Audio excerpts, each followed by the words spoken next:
Good morning बच्चों। Sanjay public inter की online classes में आपका स्वागत है। आज मैं क्लास 11th को सोशलॉजी पढ़ाऊंगी, ठीक है। तो आज हमारा सब्जेक्ट क्या है?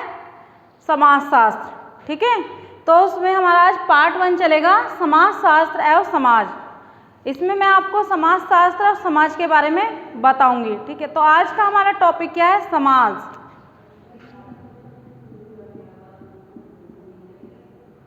समाज क्या है या समाज का अर्थ क्या है, ठीक है। आज हमारा टॉपिक क्या है? समाज।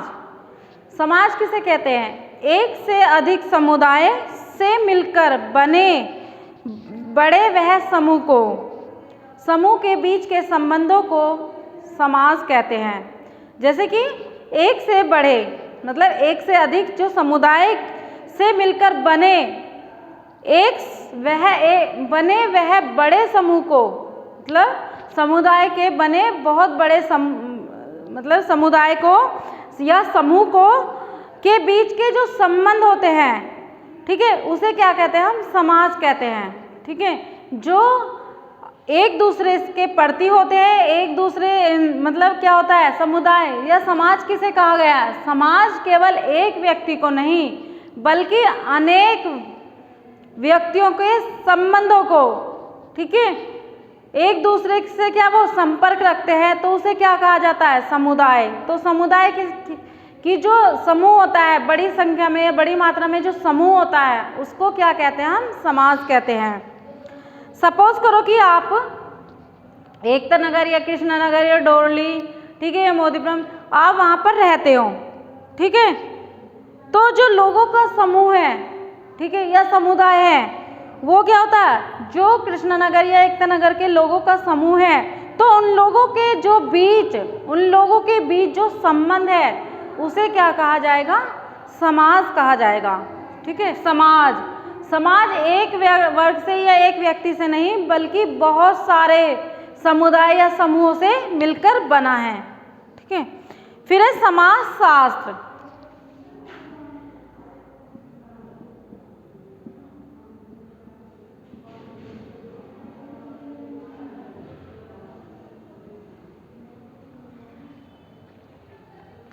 समाज का अध्ययन, समाज के बारे में पढ़ना। देखो, जैसे हम समाज का अध्ययन करते हैं या समाज के बारे में बातें करते हैं या पढ़ते हैं, तो उसे क्या कहा गया है? समाजशास्त्र कहा गया है।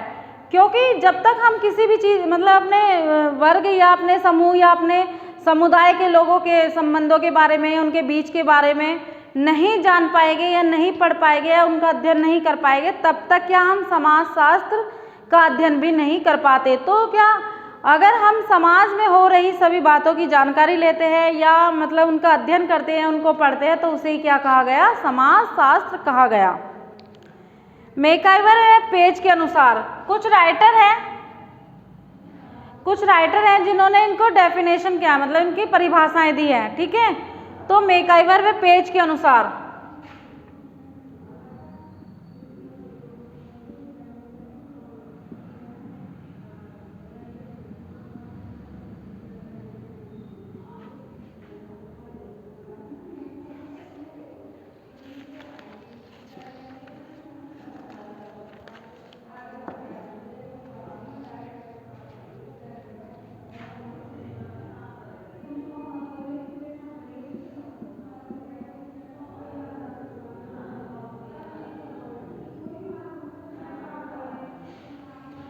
मैकाइवर पेज के अनुसार इन्होंने कहा कि यह सामाजिक संबंधों का जाल है। मैकाइवर पेज ने क्या कहा? यह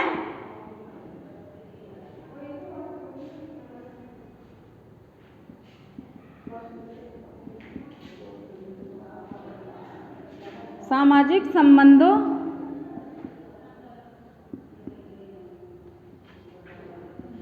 का जाल है, ठीक है।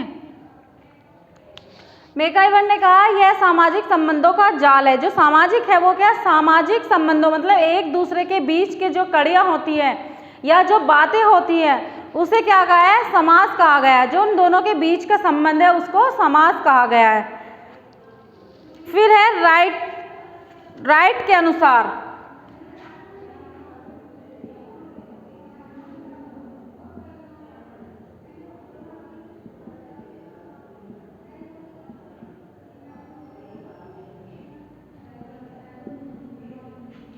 राइट के अनुसार इन्होंने कहा समाज व्यक्तियों का समूह नहीं,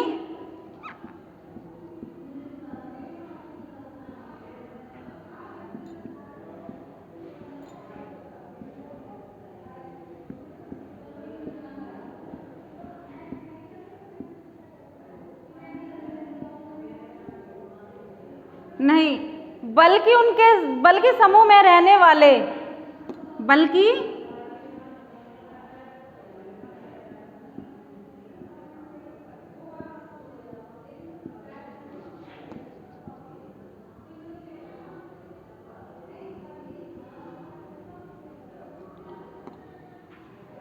समूह में रहने वाले व्यक्तियों के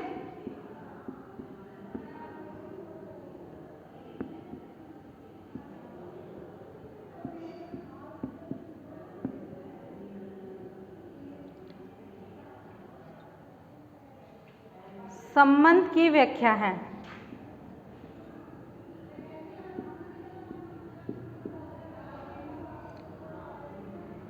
सब राइटर जो अपनी परिभाषाएं दे रहे हैं समाज के बारे में, तो उनका क्या अलग अलग कथन है, सबकी अपनी अपनी बातें हैं,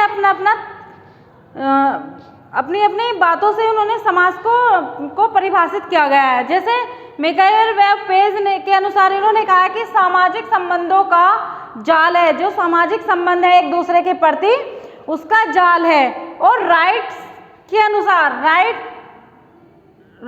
अनुसार इन्होंने कहा समाज व्यक्तियों का समूह नहीं, बल्कि समूह में रहने वाले व्यक्तियों के संबंध को समाज कहा गया है। जो उनकी व्याख्या की गई है, मतलब एक दूसरे के प्रति जो भी बातें हो रही है या उनके बीच क्या संबंध है, उसको समाज कहा गया है। जैसे कि अगर हम कोई भी वर्क करें, हम डॉक्टर है, इंजीनियर है, क्या हम अकेले ही पूरे समाज में क्या डॉक्टर हैं?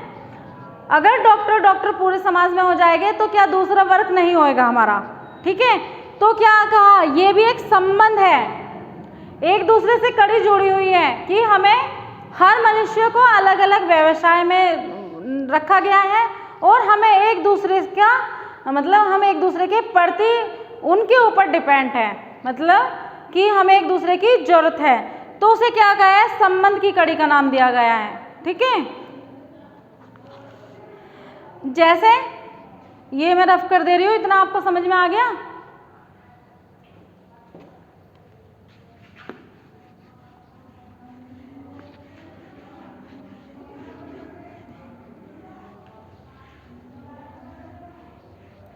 अगर किसी को कोई बात समझ में ना आ रही हो तो मैं समाज, क्या कहा है,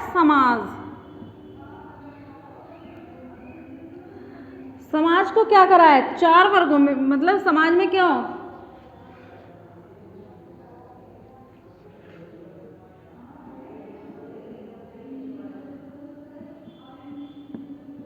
हिंदू परिवार रहता है, ठीक है। फिर कौन रहता है,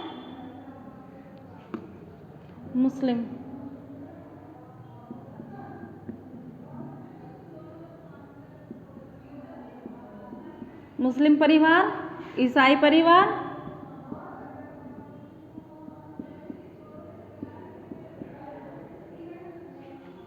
हिंदू, मुस्लिम, ईसाई, सिख, ठीक है। तो ये क्या 4 परिवार होते हैं, सिख।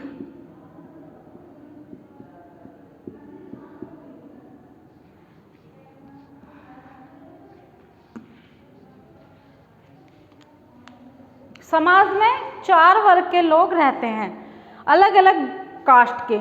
तो हिंदू परिवार समुदाय है, मुस्लिम परिवार समुदाय है, ईसाई परिवार समुदाय है और सिख परिवार समुदाय है।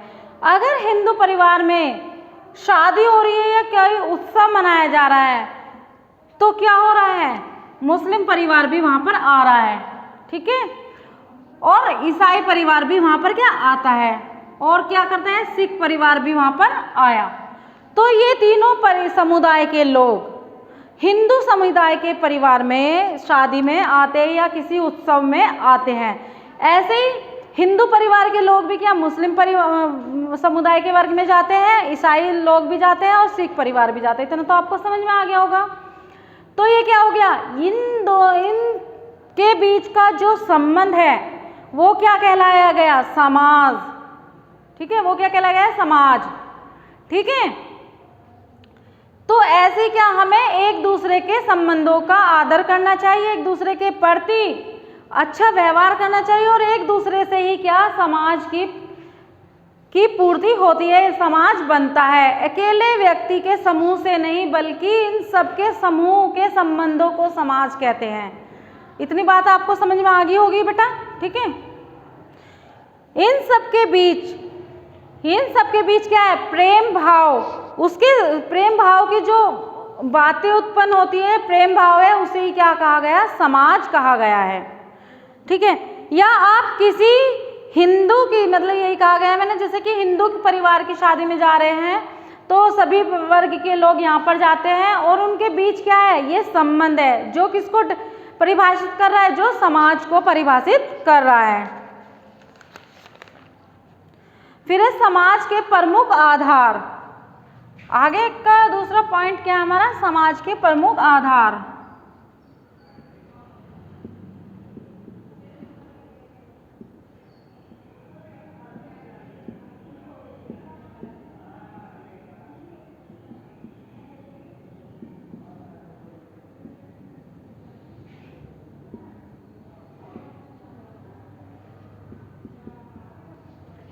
जो समाज के प्रमुख आधार है वो कई बातों पर निर्भर करते हैं। ठीक है, उनके अंदर इनके जो समाज के जो प्रमुख आधार है कई बातें आती है, जैसे रीति रिवाज, जैसे रीतियां।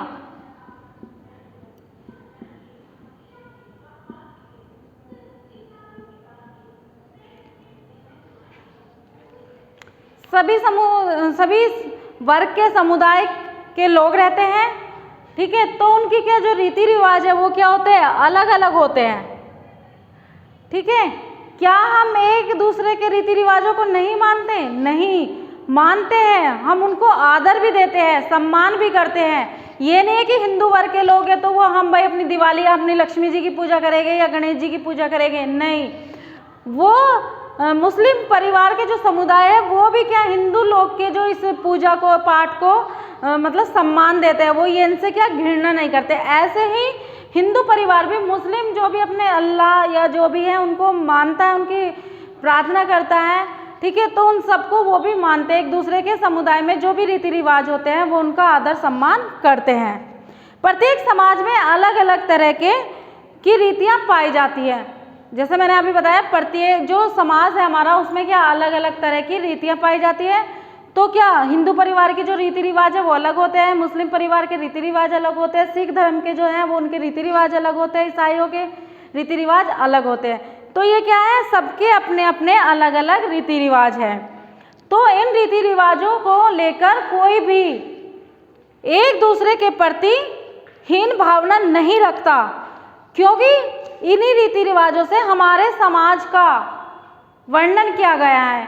ठीक है, जैसे खाना, रीति रिवाज में क्या है, खाना।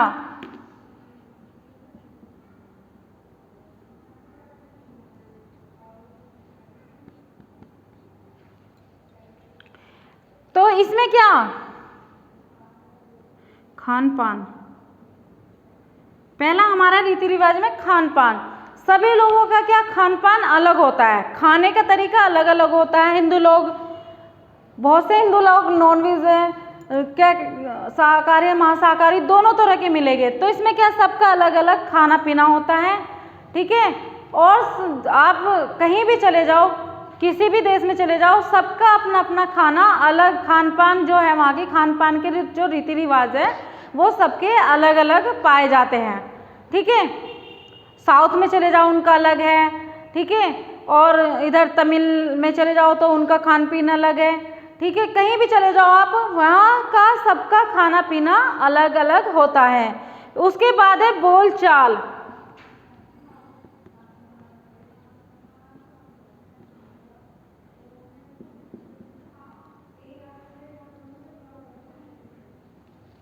सबकी बोलचाल, जो सबकी भाषाएं हैं वो भी क्या समाज के अंदर जो भी मतलब सभी की भाषाएं, सभी की बोलचाल क्या अलग अलग पाई जाती है। कोई बंगाली तो कोई गुजराती, कोई तमिल, कोई कन्नड़, ठीक है। तो सबकी क्या होती है बोलचाल, बोली जो होती है, बोलचाल का मतलब है बोलियां या भाषाएं, तो वो क्या होती है हमारे समाज में क्या अलग अलग पाई जाती है। अगर आप गुजरात में चले गए तो वहाँ पर क्या गुजराती पाई जाती है, आप कन्नाडा में चले गए तो वहाँ कन्नड़ पाई जाती है, तमिलनाडु में चले गए तो वहाँ की भाषा क्या तमिल होती है, महाराष्ट्र में तो मराठी बोलते हैं, ठीक है।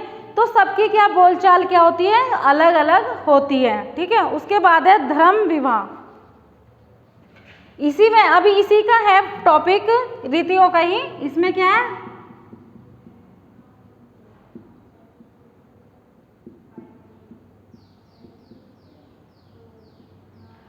तो इसमें है अब हमारा धर्म विवाह। इसमें क्या हो, हिंदू धर्म में अलग अलग रीतियां पाई जाती है। जो ऐसे ही धर्म विवाह, सभी के धर्म में जो शादियां होती है, विवाह होते हैं, वो क्या अलग अलग प्रकार से होते हैं। हिंदू धर्म के समुदाय में अलग प्रकार से शादियां होगी, मुस्लिम परिवार के समुदाय में अलग तरह से शादियां होगी, ऐसे ईश में, ऐसे ही सिख में। तो क्या इन सब की क्या है अलग अलग शादियां होती है, अलग अलग रीति रिवाज होते हैं। शादी धर्म विवाह मतलब अपने धर्म के प्रति या उनकी जो शादियां होती है उनके प्रति क्या अलग अलग रीति रिवाज होते हैं। तो ये बताइए आपको, इसमें आपको समझ में आया। समाज के प्रमुख आधार बहुत सारे हैं। तो पहला क्या था हमारा रीतियां था, ठीक है। तो दूसरा आ जाएगा हमारा कार्य प्रणाली, ये मैं रफ कर दे रही हूं।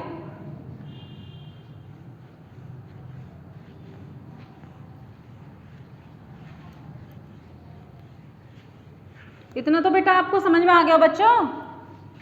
समाज में, हमारे समाज में क्या क्या होता है, कैसे कैसे व्यक्ति और क्या क्या धर्म अपनाए जाते हैं।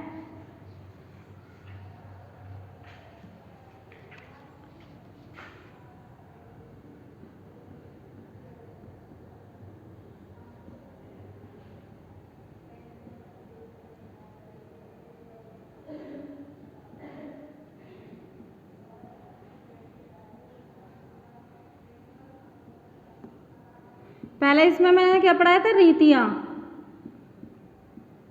ये आपको समझ में आ गया होगा पॉइंट रीतियों में, जो मैंने खाना पीना, ठीक है, या धर्म विवाह, ठीक है, या बोलचाल, आपको तीनों के बारे में मैंने आपको बता दिया। फिर है हमारा रीतियों के बाद आता है हमारा कार्य प्रणाली, ठीक है।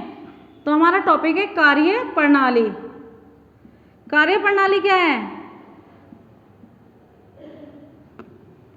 कार्य प्रणाली होती है जैसे हम किसी भी कार्य को कर रहे हैं या कोई भी हम व्यवसाय कर रहे हैं तो उसे क्या कहा जाता है, कार्य प्रणाली। तो इसमें क्या होता है, कार्य प्रणाली में डॉक्टर, कौन कौन आएगा, डॉक्टर,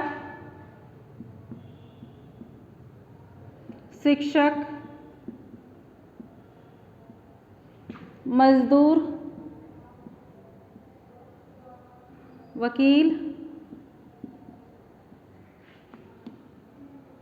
ठीक है, डॉक्टर, शिक्षक, मजदूर, वकील, सिपाही आदि। आने को तो बहुत सारे आते हैं क्योंकि कार्य प्रणाली है। कार्य प्रणाली सभी का वर्क अलग अलग अपना, ठीक है।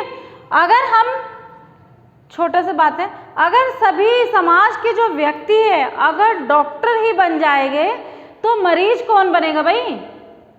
अगर हम लोग डॉक्टर ही बन जाएंगे तो मरीज भी तो बनना है किसी को।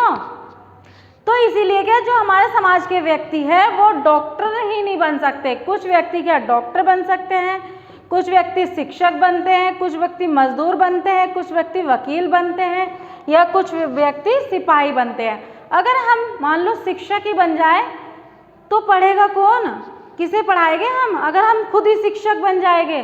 तो इसीलिए क्या सबका लेवल अपना अपना अलग होता है, सबकी कैपेसिटी कुछ भी बनने की, कार्य करने की अपनी अलग अलग होती है। तो वो क्या समाज के अंतर्गत आती है। तो ये सब क्या डॉक्टर, शिक्षक, मजदूर, वकील, सिपाही आदि है क्या समाज में जो कार्य प्रणाली होती है, जो वर्क हो रहा है उसका कार्य कर रहे हैं, ठीक है। ये आपको समझ में आ गया। उसके बाद है अधिकार।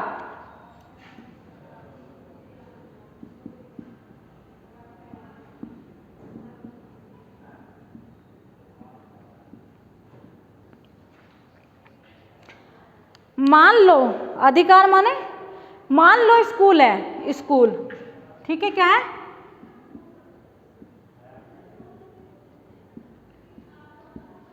मान लो एक स्कूल है और स्कूल में क्या प्रिंसिपल है, ठीक है, स्कूल में क्या प्रिंसिपल है, तो क्या सभी लोग प्रिंसिपल हो गए? नहीं। क्या सबका अधिकार प्रिंसिपल का ही होता होगा? नहीं। प्रिंसिपल तो एक है, लेकिन उसमें क्या अलग शिक्षक है, बच्चे हैं, क्योंकि बच्चे क्या प्रिंसिपल कहलाएंगे। अगर प्रिंसिपल बच्चे या शिक्षक बन जाए मान लो उसी स्कूल में, तो फिर वो क्या जो प्रिंसिपल है उनको निर्देश दे रहा है या उनको समझा रहा है, तो क्या वो बात समझ में आ जाएगी? नहीं। तो क्या अपना अपना अलग अलग अधिकार होता है। प्रिंसिपल का अधिकार अलग होता है स्कूल में,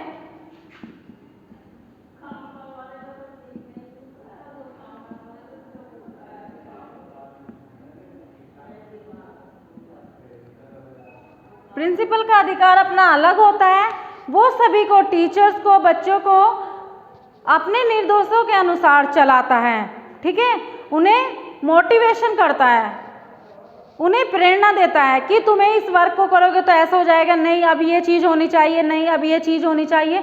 तो क्या स्कूल में प्रिंसिपल का अपना एक अधिकार है, ठीक है। ऐसे ही होम, घर पर,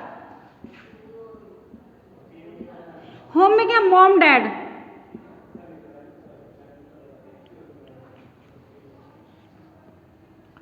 मॉम डैड दूसरा हमारा है होम। तो इसमें क्या मॉम डैड है, तो उसमें किसका अधिकार है?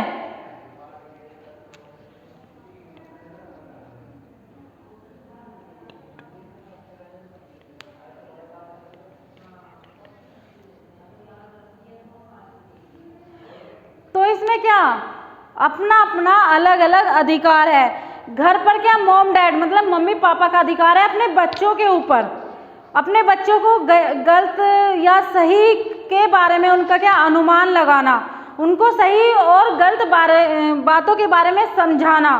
तो क्या होम पर, घर पर किसका अधिकार है? मम्मी पापा का, ठीक है। तो वो क्या अपने बच्चों को निर्देश देते हैं या अच्छी अच्छी बातें सिखाते हैं, या जो गलत बातें हैं उसके बारे में भी उन्हें संपर्क में लाते हैं कि ये अगर आप ऐसा करोगे तो ये गलत है, या आप ऐसा करोगे तो ये सही है। तो उसमें क्या इन सब का क्या अधिकार, मैं एक अधिकार की बात कर रही हूँ यहाँ पर, समाज में जो अधिकार होता है अपना, ठीक है, तो सबका क्या अपना अपना अधिकार अलग अलग होता है। ऐसे ही गवर्नमेंट, ठीक है, तो फिर क्या है हमारा गवर्नमेंट, नहीं कंट्री, सॉरी, देश में क्या है, जो सरकार है अपने सभी कर्तव्यों को पूरा करती है। तो जो हमारी कंट्री है, देश में किसका अधिकार है? सरकार का। इसमें क्या गवर्नमेंट,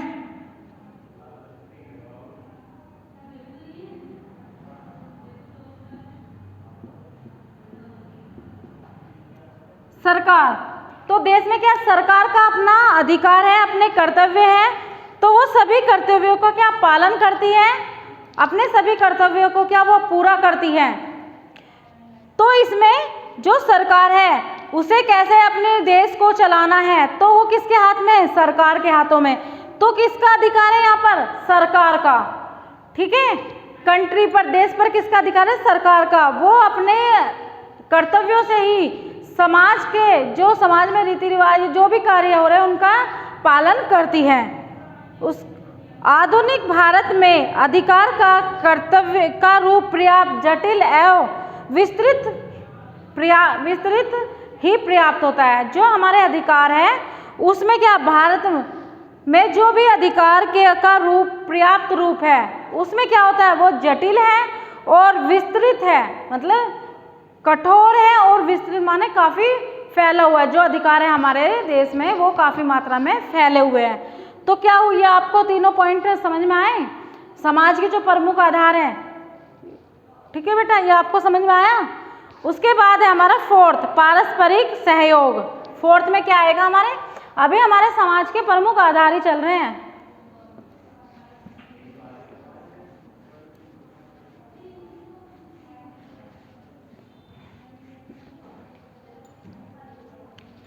फोर्थ है हमारा पारस्परिक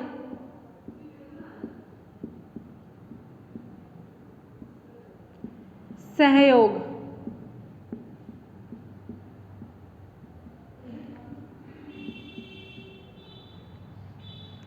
तो इसमें क्या है पारस्परिक सहयोग में? पारस्परिक सहयोग एक दूसरे का सहयोग करना। पारस्परिक सहयोग का मतलब एक दूसरे का सहयोग करना, ठीक है। क्योंकि देखो अगर एक ही व्यक्ति एक ही चीज बन जाए तो दूसरे व्यक्ति की जो नीड है या आवश्यकता है वो कैसे पूरी होएगी? मान लो अगर हम बीमार हैं तो अगर हम डॉक्टर ही बन जाएंगे तो शिक्षक या बच्चे या किसको, क्या हम उन्हें शिक्षा दे सकते हैं? भाई हम उसको ठीक ही तो कर सकते हैं, हम उसको शिक्षा तो नहीं दे सकते। ऐसे ही क्या उसको एक शिक्षक की भी जरूरत है। तो क्या हमारा जो समाज में है हमारा पारस्परिक सहयोग है, एक दूसरे के प्रति हम सहयोग करते हैं, एक दूसरे की हम क्या करते हैं मदद करते हैं, ठीक है। जैसे हम एक दूसरे की मदद कैसे लेते हैं, अगर हमें ऑफिस जाना है, मान लो अगर मुझे ऑफिस जाना है या आपके पापा को या मम्मी को कहीं वर्क के लिए ऑफिस या बाजार जाना है तो किस चीज़ की नीड है, किस चीज़ की आवश्यकता है? एक ऑटो वाले की, ठीक है। सबसे पहले ऑटो वाले की नीड है, आवश्यकता है। तो क्या ऑटो वाला आप खुद चले जाओगे अगर आपके पास कोई साधन नहीं है? पड़े हमने उसको क्या 10 रुपये दिए, 20 रुपये जो भी उसका चार्ज है वो दिया है, लेकिन क्या हमारा उसके साथ क्या है पारस्परिक सहयोग है। वो क्या कर रहा है, हमें मदद कर रहा है, हमारी मदद कर रहा है। उसने क्या हमें ऑफिस छोड़ा या कहीं बस स्टैंड पे छोड़ा, फिर हमने वहाँ से क्या बस पकड़ी है। तो क्या ये एक दूसरे के भी एक दूसरे के संबंध है, एक दूसरे से क्या पारस्परिक सहयोग से जुड़े हुए हैं, ठीक है। तो आपको समझ में आया पारस्परिक सहयोग किसे कहते हैं? या हम बीमार हैं तो हमें किसकी आवश्यकता है? डॉक्टर की। पड़े हम उसे पैसे दे रहे हैं लेकिन वो क्या सहयोग दे रहा है, हमें हमारी मदद कर रहा है, ठीक है। हम पैसे जरूर देते लेकिन क्या वो लोग हमारी सहायता कर रहे हैं या हम उन लोगों की सहायता कर रहे हैं। तो ये क्या एक दूसरे के साथ पारस्परिक सहयोग कर रहे हैं हम एक दूसरे के प्रति, ठीक है बेटा। फिर है हमारा स्वतंत्रता का अधिकार, स्वतंत्रता।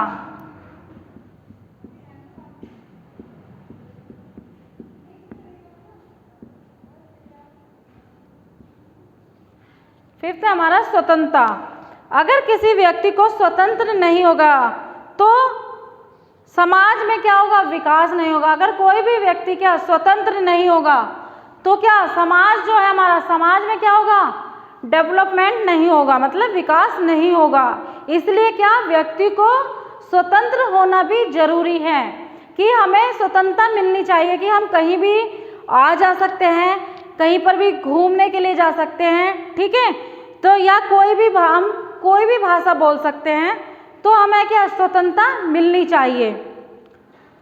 इसमें क्या है कोई भी भाषा बोलना, स्वतंत्रता के अंदर क्या आता है?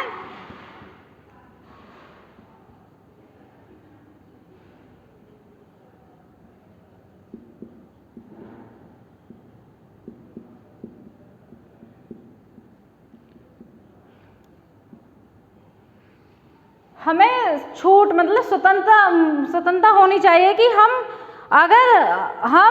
समाज में हम अगर चेन्नई का कोई भी अगर हमारे समाज में कोई भी व्यक्ति आता है, वो चेन्नई का है, तमिल का हो या कन्नड़ का हो, तो वो व्यक्ति अगर दिल्ली आता है तो उसे क्या उसे हिंदी भाषा या इंग्लिश नहीं बोलनी चाहिए या उसे चेन्नई की भाषा नहीं बोलनी चाहिए?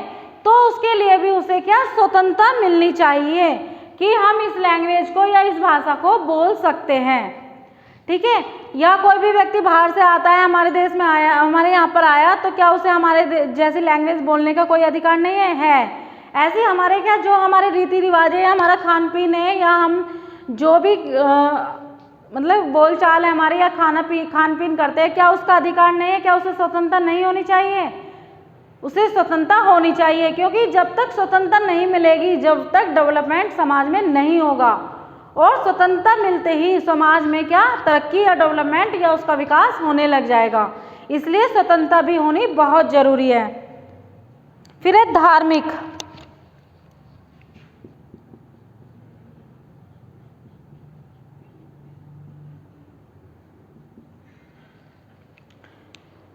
कोई भी धर्म को मानना या कोई भी व्यवसाय की स्वतंत्रता होनी चाहिए। मतलब अगर हम चाहे तो किसी भी धर्म को मान सकते हैं, कोई भी धर्म अपना सकते हैं, उसके लिए क्या हमें स्वतंत्रता मिलनी चाहिए, या हम किसी भी व्यवसाय को या उद्योग को करने के लिए स्वतंत्र होने चाहिए। ये नहीं है कि हमने क्या करा, हमें तो भाई क्या करें टीचिंग करनी है, टीचर या शिक्षक बनना है, और दूसरा व्यक्ति क्या करे, नहीं तुम्हें शिक्षक नहीं बनना, तुम्हें तो डॉक्टर बनना है, तुम्हें वकील बनना है, या तुम्हें मजदूर बनना है, तो क्या उसके लिए भी उन्हें क्या उन पर क्या अपने मतलब अपने कर्तव्य उन पर थोपने नहीं चाहिए, बल्कि उन्हें स्वतंत्र करना चाहिए कि ये व्यक्ति कोई भी धर्म या कोई भी बातें या कोई सी भी भाषा या कोई भी व्यवसाय ये कर सकता है। अपना जो भी उनका मन है, वो डॉक्टर बनना चाहे डॉक्टर, शिक्षक बनना चाहे शिक्षक, वकील बनना चाहे वकील, तो उन्हें क्या स्वतंत्रता मिलनी चाहिए कि हम अपना व्यवसाय अपनी मर्जी से कर सकते हैं। जब भी हमारे समाज में क्या परिवर्तन होगा, ठीक है, तो हमारे क्या अगर हमें स्वतंत्रता मिल जाएगी तो हमारे समाज के जो सभी व्यक्ति हैं वो एक दूसरे का सहयोग भी करेंगे, और उनके प्रति एक दूसरे के प्रति प्रेम की भावना भी उनके मन में जागरूक होएगी, और ऐसे ही क्या हमारे समाज में डेवलपमेंट मतलब उनका विकास होता चला जाएगा और समाज आगे बढ़ता चला जाएगा। ठीक है बेटा, तो कल हमारा नेक्स्ट टॉपिक स्टार्ट कराऊंगी। पहले ये बताइए आपको ये समझ में आया जितना मैंने आज आपको पढ़ाया? इसके नोट्स आप साथ के साथ, क्योंकि अभी हमारा पार्ट 1 है, चैप्टर हमारा क्या 1 ही चल रहा है, तो इसलिए क्या आप इसको एकदम समझते चलो। जब तक हमें अपने समाज के बारे में पता नहीं चलेगा तो हम कुछ भी नहीं कर पाएंगे। ठीक है, तो कल मैं आपको पार्ट 2 पढ़ाऊंगी। Thank you.